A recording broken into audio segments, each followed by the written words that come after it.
Donc nous sommes avec Jean-Marie Le Pen pour les non-alignés. Donc je vais vous poser la première question. Vous nous avez parlé d'un glissement de terrain électoral qui se prépare. Oui.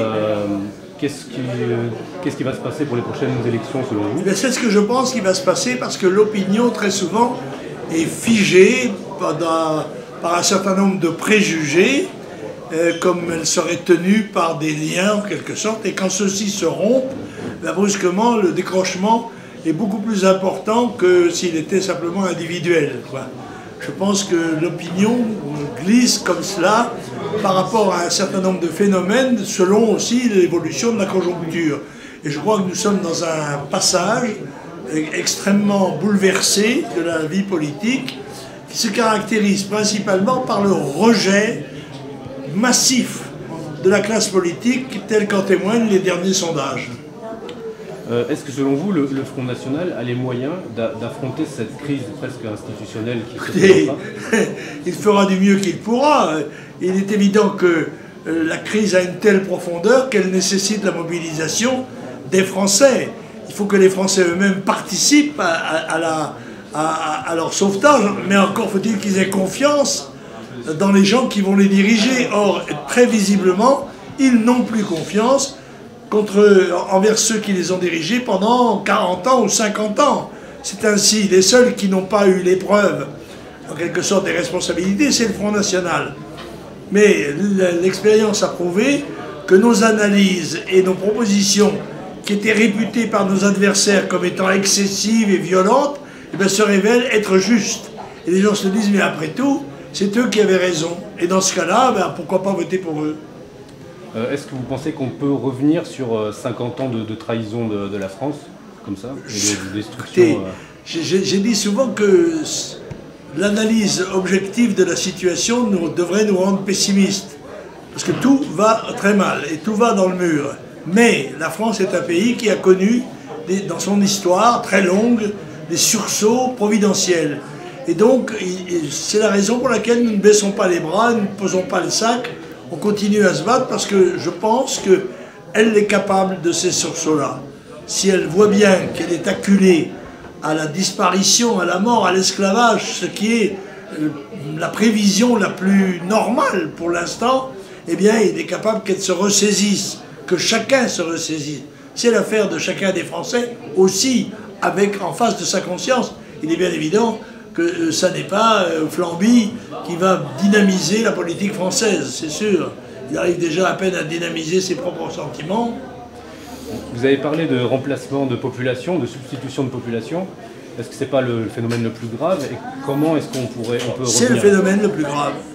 Car tous les problèmes français sont susceptibles d'être résolus avec du courage, de la lucidité, de la persévérance, de l'ascèse même, des privations éventuellement. Le phénomène de l'immigration massive, joint au phénomène de la dénatalité massive, crée un déséquilibre qui peut se traduire par un remplacement de population. Or, même sans violence, si le seul poids des voix peut nous faire basculer. Vous avez des villes comme Roubaix, par exemple, qui sont largement à majorité musulmane. Or, pour l'instant, ils ne participent pas directement, pour beaucoup d'entre eux, aux élections. Le jour où ils décideraient de le faire, ça pourrait être dramatique. Quel est, selon vous, l'ennemi prioritaire? Ça serait l'ennemi prioritaire, l'islam ou le mondialisme? L'un poussant l'autre, si j'ose dire. N'est-ce pas? L'islam a un champ d'activité, n'est-ce pas, historique, en quelque sorte, et souvent relativement calme, en liaison d'ailleurs avec son manque de dynamisme démographique. Quand il connaît un grand dynamisme démographique, généralement ça se traduit assez naturellement par une poussée de puissance. Et il est certain que l'arrivée en Europe comment dirais-je, d'un courant massif de l'immigration musulmane est de nature à créer des conflits très graves parce qu'il y a quand même une difficulté de cohérence, si on veut, entre les deux civilisations. Elles ne sont pas, quoi qu'on dise, forcément assimilables l'une à l'autre. Et on constate que sur l'ensemble de la périphérie de l'espace musulman, eh bien, il y a un conflit permanent avec les chrétiens sur tous les territoires. C'est le problème. Et nous ne souhaitons pas importer chez nous des sources de conflit. Alors encore une fois, si l'immigration est individuelle et limitée, c'est sans problème. La France a montré qu'elle était capable de faire cette assimilation.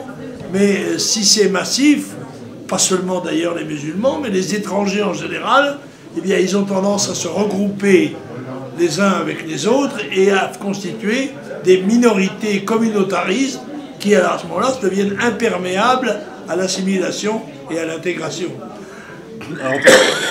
On parle beaucoup en ce moment de Dieudonné ou Alain Soral. Justement, Alain Soral, qui est passé par votre parti à un moment donné, lui a une stratégie un peu inclusive vis-à-vis des minorités musulmanes. Qu'est-ce que vous pensez de cette stratégie? Soral a une ligne qui est la sienne, dont il est responsable, qui n'est pas celle du Front National. C'est d'ailleurs la raison pour laquelle il n'est plus au Front National.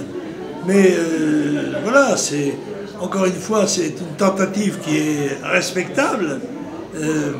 J'ai été le premier, moi, à présenter la candidature d'un arabe à la députation à Paris en 1957, et j'ai été le premier à faire élire une musulmane en 86 au Conseil régional d'Île-de-France. J'étais le tout premier, mais à ce moment-là, ces musulmans étaient de l'Algérie française. C'était des Français. Maintenant, on peut douter des sentiments quand on voit par exemple un match comme le match France-Algérie, où on voit des minorités, enfin, en l'occurrence des groupes très importants de jeunes, qui font un choix national, devant une confrontation pourtant sportive, et qui manifestent contre l'équipe du pays dans lequel ils vivent. Et y a-t-il pas un intérêt pour nous, nationalistes, d'avoir avec nous des musulmans qui veulent freiner l'immigration, qui veulent... Ah non, mais s'il y a encore une fois, le seul critère pour l'assimilation, c'est comme pour l'entrée au Front National, c'est d'aimer la France, voilà. Si on aime la France, quel que soit, qu'on soit gaulliste, musulman, homosexuel, tout ce que vous voulez, on peut en faire partie. En revanche, si on ne l'aime pas, moi je suis tenté d'opposer le slogan anglo-saxon « Love it or leave it », aimez-la ou foutez le camp. Si vous ne vous plaisez pas dans notre pays, si vous estimez que nous sommes des barbares et des gens qui ne jouent pas le jeu de la vie, eh bien allez dans d'autres pays. Il y a d'autres pays qui peut-être vous accueilleront les bras ouverts, peut-être le Qatar, l'Arabie Saoudite, je ne sais pas, il ne manque pas le Bangladesh, le Pakistan, quoi encore. Une dernière question. Pendant des années, des adversaires comme la LICRA ou des institutions de ce genre-là vous ont attaqué, diabolisé. Ils s'attaquent maintenant à Dieudonné, qui est lui-même métis, qui est un public d'origine étrangère. Est-ce qu'on n'est pas en train de voir le mensonge qui a été le discours antiraciste pendant des années? Écoutez, je crois que c'est Finkielkraut qui a dit que l'antiracisme était aujourd'hui l'idéologie qui avait remplacé le communisme. C'était le communisme du XXIe siècle. Et c'est vrai que sous ce drapeau se rangent un certain nombre de préjugés non démocratiques et de gens qui veulent défendre des intérêts qui leur sont propres en essayant de diaboliser leurs adversaires. C'est un combat que j'ai subi pour ma part pendant longtemps, mais dont je n'accepte pas les oukases. Parfait. Merci, Monsieur Le Pen.